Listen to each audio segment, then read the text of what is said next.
Hello everyone and welcome back to another ReDuelyst devlog. Today, we are actually going to be taking a little bit of break for the show. We're going to talk about some unit effects. And joining me today is my co-designer, Jonathan. Hello everyone. So, Jonathan, you want to go ahead and start to make like a Xenoblade type of effects, right? So, we're here today. We're going to go ahead and talk about what makes unit effects work in terms of the game structure, how we design them around the units that you want to pick, and then we're gonna do like a multi-video series where we talk about like what stat lines are and then what we want to look in playtesting. So, without further ado, let's kick things off with what unit you're trying to create and what the feel of that unit is going to be like. So I think we could start with the protagonists. I mainly want to focus on Noah, Mio, and Lance. They're the three main characters that you end up playing at the beginning of the game, and each one of them, they kind of fall into a almost like MMORPG archetype. You know, Noah is a sword fighter, so he's the DPS of the party. Uni is the medic gunner, so she would be the healer, and Lance is the tank, so he's the heavy guard. So I guess we could start with effects wise. Lance in the game, heavy guard is very slow, and one of the things that it does have access to is low damage, but it does have a ranged attack for being a large two-handed sword. It's pretty fun. So it would be a unique tank effect where it's tank but ranged. Interesting. I don't know. I don't think that's been done. So giving it a lower attack value and a higher defense value with HP, that would make a lot of sense. Okay.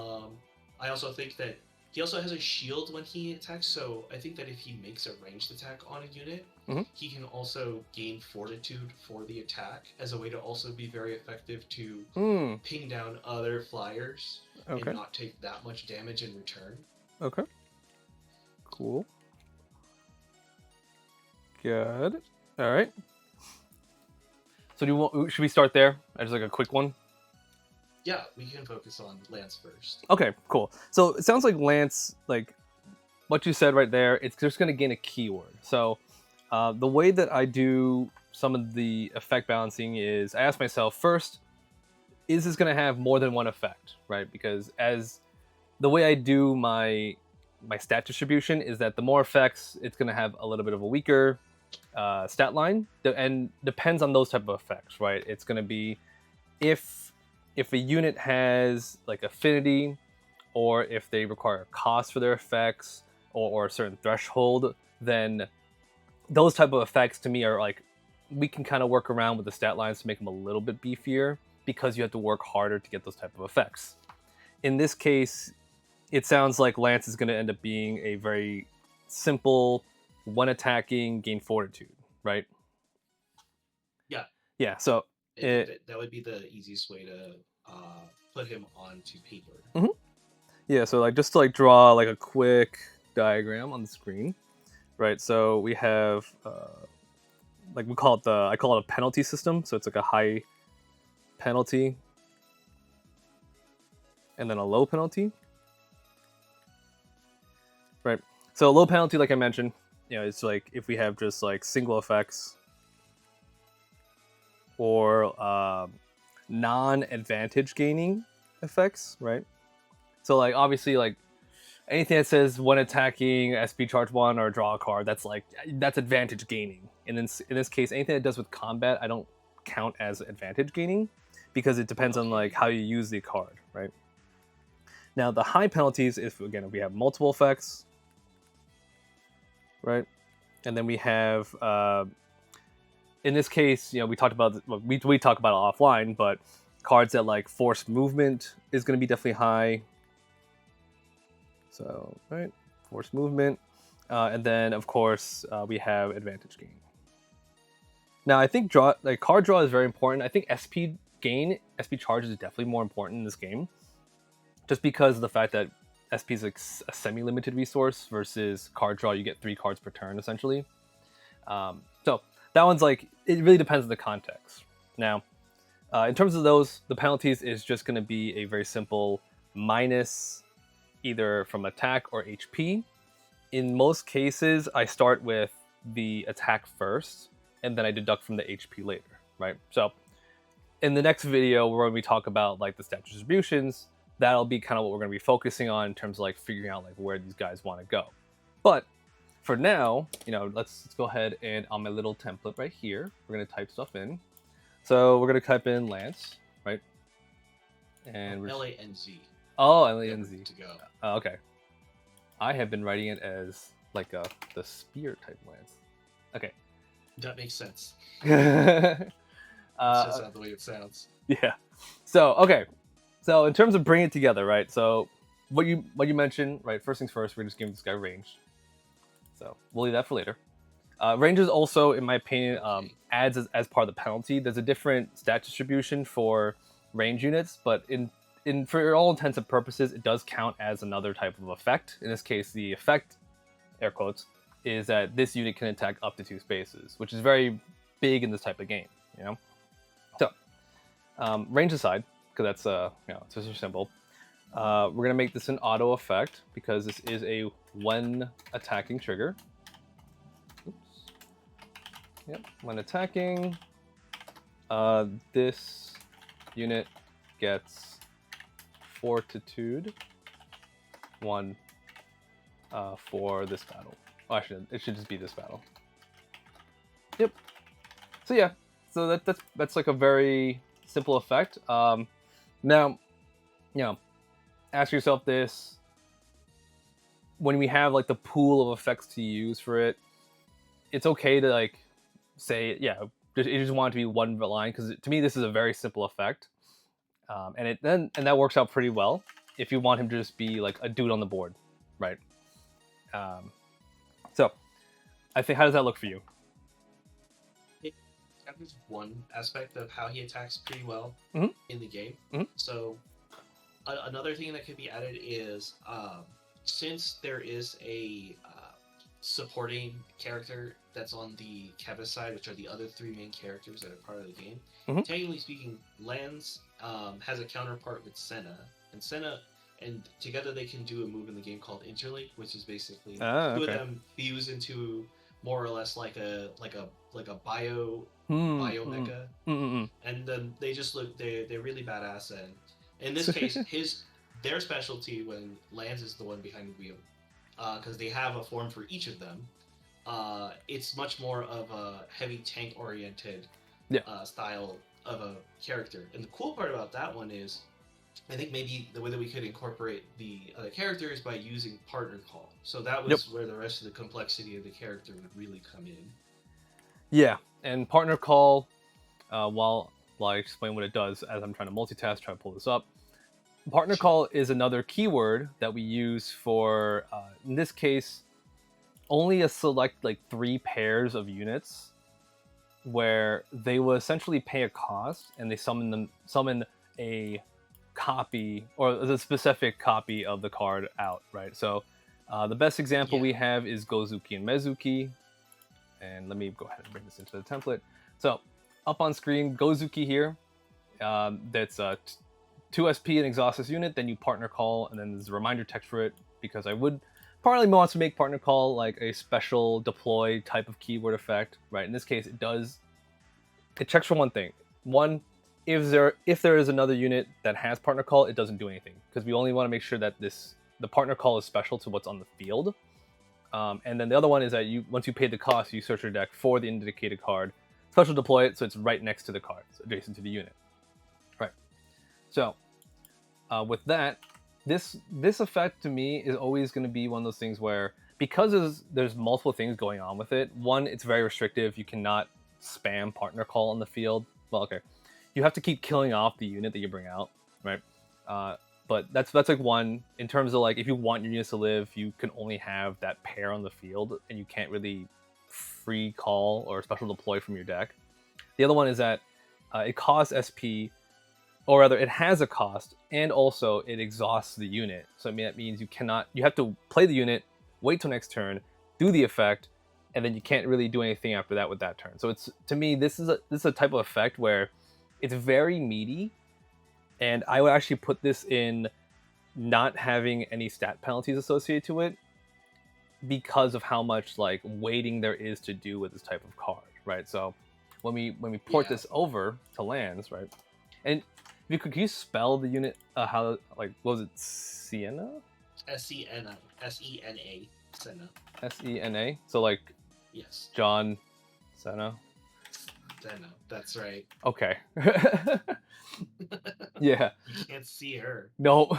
She's in your deck. That's why we haven't partner called her yet. All right, so we go ahead and bold that. So yeah, that one. I think we have a two-part. Like I like having cards that, you know, we do it like this. We're gonna have to work on giving lands a specific sea level and then specific stat line, and then we have to work on later on Senna what that's gonna look like, because when you put partner call in a card, you want to make sure that the other card you're calling out has either a beneficial effect or its stat line can work with this unit. In this case, since lands is a range, is it okay for me to assume that Senna is a melee unit? Yeah, in this case, Senna would be a melee, and she would be damage dealer. So in her case, I would say the primary thing that she has is a knockback in the game, and that's where you can have a unit that has a way to do forced movement. And I would keep it very simple, very basic. You probably can only push. You're probably only doing a knockback to the unit, so you can only push it one space away. Right. Okay. All right, that sounds good. We'll keep that in the back pocket for later. So now let's so I think we're good for lands right now. Got two very like I think in this case effects that'll work. Let's go ahead and let's make a new template, and let's go ahead and work on Mio. Is that how you spell it, or is it? So we could move on to the other two. Yeah. So Mio in this case, I guess actually instead of Mio, let's work on Senna in this case, since that would be the partner call. Oh, sure. That would make more sense to design them together. Okay. So we'll do Senna. All right. So now the thing for this is that let's go ahead and let's just port over Senna to have partner call that calls out lands. I like personally right now while we're testing out partner call as a mechanic, I like just putting them on both units. This way, if you end up drawing one or the other, you can still call out the other one, and that's like subject to change, of course. We can see how it feels if it's like too consistent, but for me, I don't really put too crazy effects on this because I know that we're going to be able to bring out units from the deck for a certain cost. So part of me is okay with that, especially since you still have to abide by the sea level in the deck, right? So that's just me, though. I mean, that one we can always, we're early stages. We have the working concept. Let's go as far as possible, then kind of dial it back later on, right? Yeah, I think that partner call could be replaced if maybe the other card has its own effect that it wants to be doing. Yeah. So it's more of one has partner call because it's in facilitation of another, this card which is individually more powerful than the card that's calling it. Yeah. Maybe that could be a case. Yeah. As opposed to that they synergize. I think in this one, the synergy aspect is going to come from, and you can let me know if this might be too much to put all together into 2 cards of design. Technically, it would be 3, but if we created a third unit, that would be the interlinked version of these 2, which we can use fusion. I guess we can use fusion for. Yeah, and I think that's a whole like separate. We'll talk about the fusion later as we later. Yeah. But for now, I think with her, I think she also would have a when attacking trigger, very similar to lands, and instead it would be pushing a unit back 1 space. Okay. So let's do 1 attack, and let's do 1 dealing damage, right? Dealing damage. Let's see. So since we know it's melee, it's most likely going to be an adjacent unit, which is good. So it'll be move the defender up to 1 space. Yeah. So that's I think that'd be kind of it, right? Because yeah, you would push it back or you push it left or right, depending on like where you're positioning on the board. You can either like push it like away from you, or like closer to another unit. Yeah. That seems fine. Yeah. It can be open ended for now. If it turns out that actually does need to be dialed back, then I think putting limiters on this is easier after seeing it in action. Yeah. Yeah. But for me, this reads pretty nicely. She's probably going to end up looking like HP is going to take a sacrifice for the attack, and that they're probably going to end up totaling out to maybe, I would say, 3 to 4 command all together. So that'll be their total CL. Yep. Total? Wait, between the two of them? It could be 4, maybe 5. Yeah. Because the things that I'm considering right now too are the other part of it is going to be what's the leader card, because these units could also end up being a leader, let's say. Yeah. And I'm still not 100% sure if that's the way I want to go, and then maybe create something where the leader has a flip that is only for that it's not, once it flips it's permanently in that mode. It's more of like a form change, and then they would use it at, like, let's say the end of your opponent's next turn. Right. Okay. Yeah, leader effects. I think let's work through Mio and Noah first, then we'll figure out like we can also talk about leaders in a whole again another video as well, since leader effects do get special consideration compared to what we put on units. So all right then. Yeah, with that, Senna's looking good. Yeah, we got Mio and Noah. Dealer's choice on which one you want to do. We can start with Noah. Okay. All right. Tell me, what is okay? So first off, melee, right? Yeah, it's gonna be melee. Okay, great. And it's spelled, and Noah's spelled with an H too. Okay, got it. Okay. Nice. I got those in. All right, so he's gonna be so definitely melee for sure. And then what's something unique about him that you want to translate into ReDuelyst? One of the unique mechanics in Xenoblade is their break system. It's basically their form of crowd control, where one character will put the enemy into break, another one can put them into topple, and then the other one can put them into daze, and that's more of like a 1-2-3 combo. So I think some kind of stun effect for Noah, where I think that if he's attacking enemies from the side, that then those enemies can't counterattack. I would say that's probably going to be the most unique thing that he would be able to do. Okay. Attacking from side. Okay. That's a good one, because that's something that we haven't. We'll work through this together actually, because this is sure, tricky in terms of wording, so we can kind of actually talk about how we do this, like type of positional directing, if you will. So it's definitely a one attacking ability, right? It is one attacking. So now let's put an if this unit is attacking an enemy. Okay, so I'm gonna put unit / leader for now, until we finish the effect, just like as a placeholder. Since sounds good. In most cases we just put both, and then we kind of like say like, okay, we don't really need to like stun a leader if we need to. So if this unit is attacking an enemy unit / leader,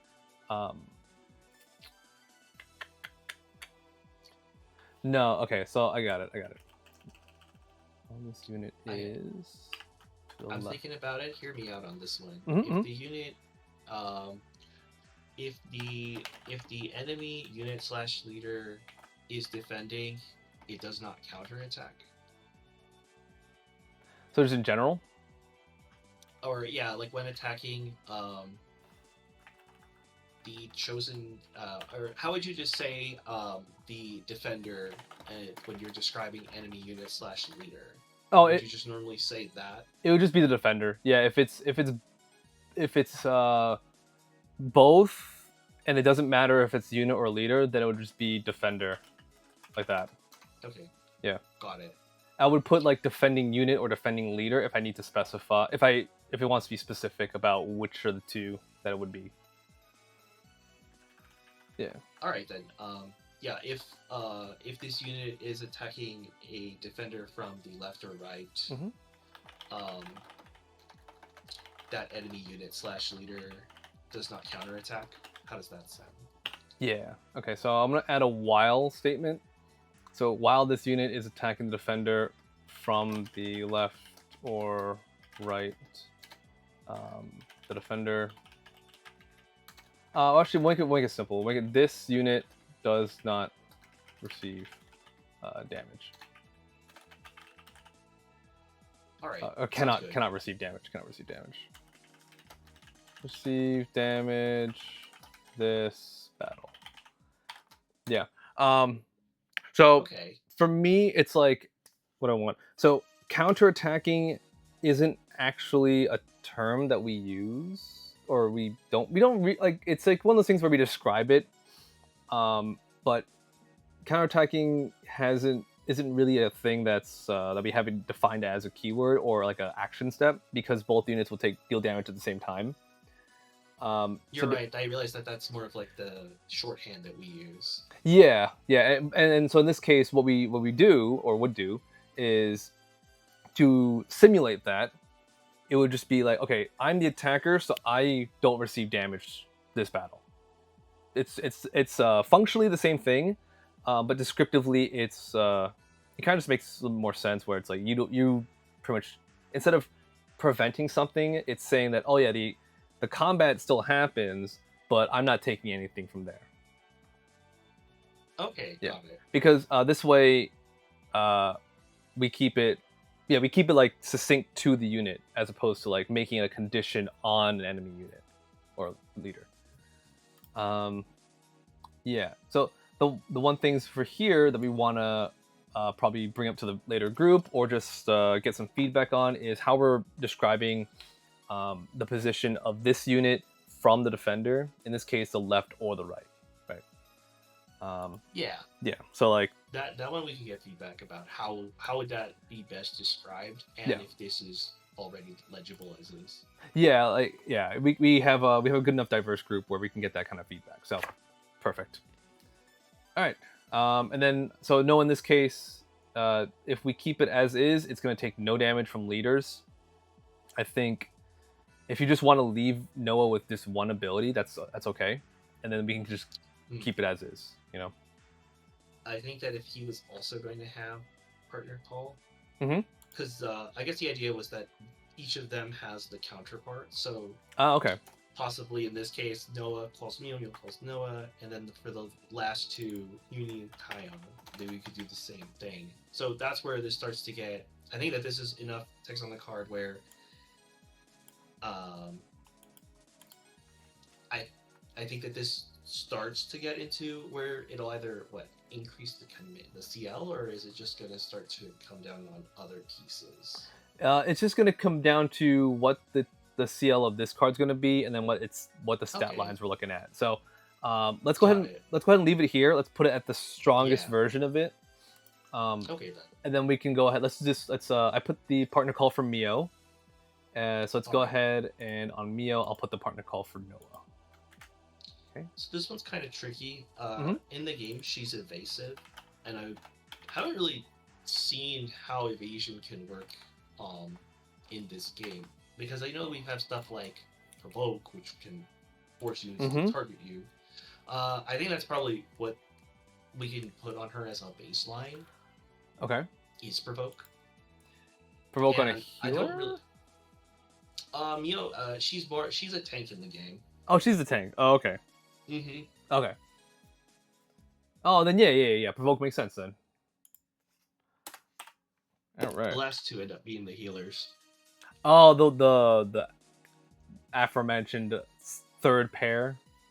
Yes, exactly. Got it. Okay. All right. Let's go ahead, and I'm just gonna be lazy. I'm gonna go ahead and just copy paste provoke from my other guys. I will I will most likely, yeah, I'm gonna get rid of the reminder text on the provoke for this case. I think that's fine. Yeah. So this is the hard part. Yeah. Like as I was just mentioning. Yep. I don't see a really good way of saying that units take no damage because that seems highly effective and very powerful. So I'm just wondering how would putting that effect on here would be really interesting because I do think that she probably has the ability to say at least not take damage possibly once during the opponent's turn. Okay. And that's it. Yeah. Okay, I got you. So, let's do this. So it's gonna be auto. It's gonna be once per turn. Let's go once per turn. Okay. So it's gonna be Mio does not take damage, or is gonna be someone else does not take damage? It would be her. Yeah. Mio does not take. Okay. So that's where it gets tricky with the provoke and having that effect. Yeah. But that's easily. Well, so that's a very strong effect. Like not being able to take damage, blanket statement is a very strong effect. We can work through that in the stats video. Okay. But for here, so once per turn, you think it's going to be on both turns or just only on your opponent's turn? I think it makes more sense on your opponent's turn. Okay. Because it makes more sense that she is better at dodging attacks. Got it. All right, then it's once per turn when attacked, because being attacked is only on your opponent's turn. So I think that's pretty. We don't have to put the words opponent's turn when attacked. I agree. Yeah, not take. This unit cannot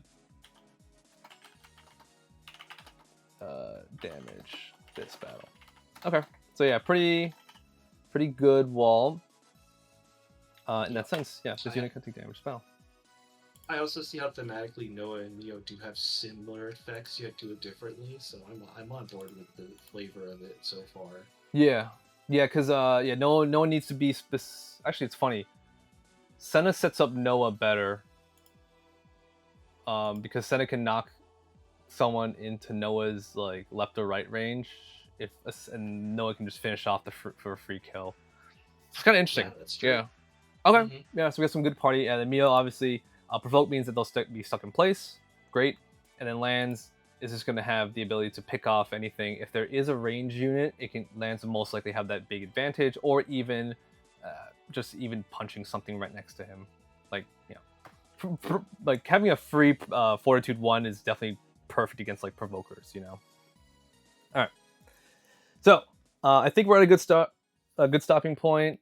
This is kind of like how we literally just, as we think about effects, we just come up with it. What do you want to do for it? What do you want to put on it? This is kind of like how the process is on our end when we're discussing card effects or when someone's pitching a card effect. Then, of course, now in the next video, we're going to go ahead and talk about the stat lines. So, John, let's go ahead and we're going to be bringing you back for that video in just a bit. In this case, I want to thank everyone for watching. We'll see you in the next one.